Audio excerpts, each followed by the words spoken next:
Quelle a été votre source d'inspiration pour l'écriture de l'inconnu de la Seine? La première fois que j'ai entendu parler de l'inconnu de la Seine, c'était quand j'avais 17 ans. Je passais mon bac de français et on avait au programme un roman de Louis Aragon qui s'appelait Aurélien. Dans ce livre, Aragon parle d'un masque, le masque de la noyée de la Seine. Ça fait référence à un fait divers à la fin du 19e siècle. On retrouve près du canal de l'Ourcq une jeune femme morte. À cette époque, vous savez, la morgue exposait les cadavres pour que les gens puissent venir les reconnaître.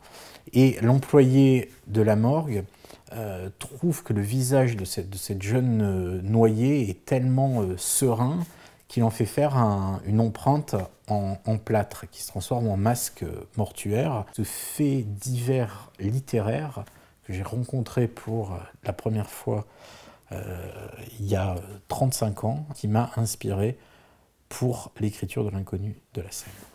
Avez eu votre mot à dire sur le casting de l'adaptation de La jeune fille et la nuit?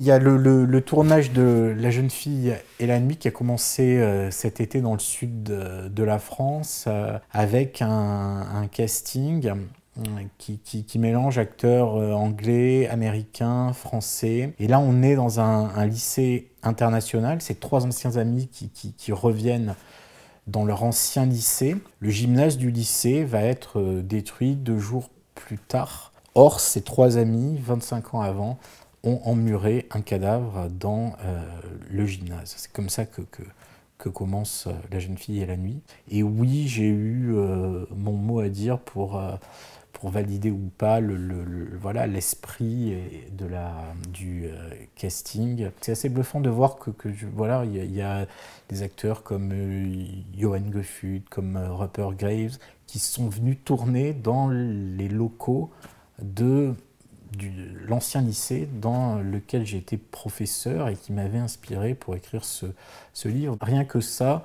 c'était une fierté, c'était déjà un pari réussi.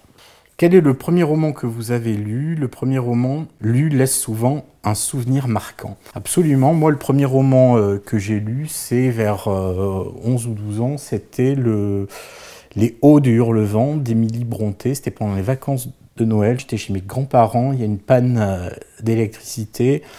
On ne peut plus regarder la télé, il fait trop froid pour aller jouer dehors. Et à la bibliothèque de mon grand-père, il y avait 2 livres. Il y avait Les Mémoires du général de Gaulle et il y avait Les Hauts de Hurlevent d'Émilie Brontë. Et je prends ce livre, j'ouvre ce livre et j'y vois en fait le nom calligraphié de ma mère. En fait, c'était un livre que ma mère avait lu adolescente et je commence à lire ce livre et pour la première fois, je suis projeté mentalement et j'ai l'impression de vivre par procuration des bouts d'existence de cette famille dont l'histoire est décrite dans le roman.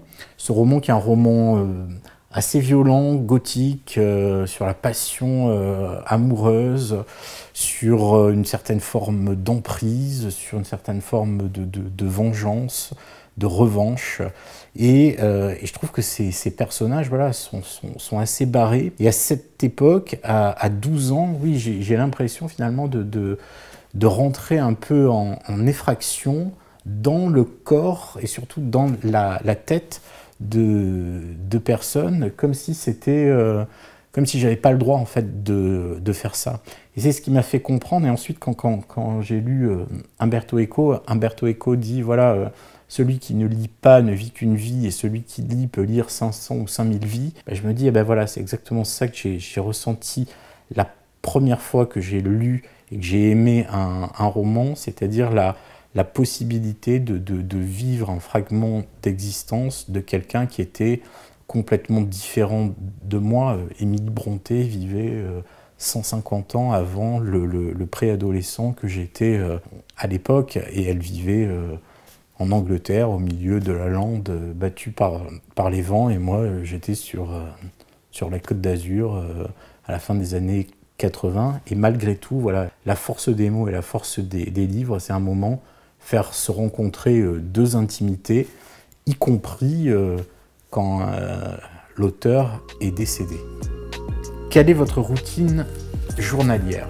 Faut se méfier de la routine parce que la routine, c'est aussi ce qui peut créer des chaînes et vous rendre finalement esclave. Moi, j'aime bien pouvoir travailler n'importe où. C'est vrai que dans le meilleur des cas, c'est ici, dans mon atelier, en essayant de faire des journées de travail entières. Mais s'il faut écrire dans un train, s'il faut écrire dans un café, je peux aussi. Stephen King avait cette phrase assez juste. King disait, pour écrire, il faut arriver à fermer une porte et à tout faire pour la maintenir fermée. Fermer une porte, ça veut dire trouver un moyen de s'abstraire de sa propre vie pour traverser le no man's land qui nous sépare de ce monde imaginaire. Et King disait, voilà, il faut que vous ayez un lieu à vous où vous allez pouvoir effectivement écrire sans être dérangé.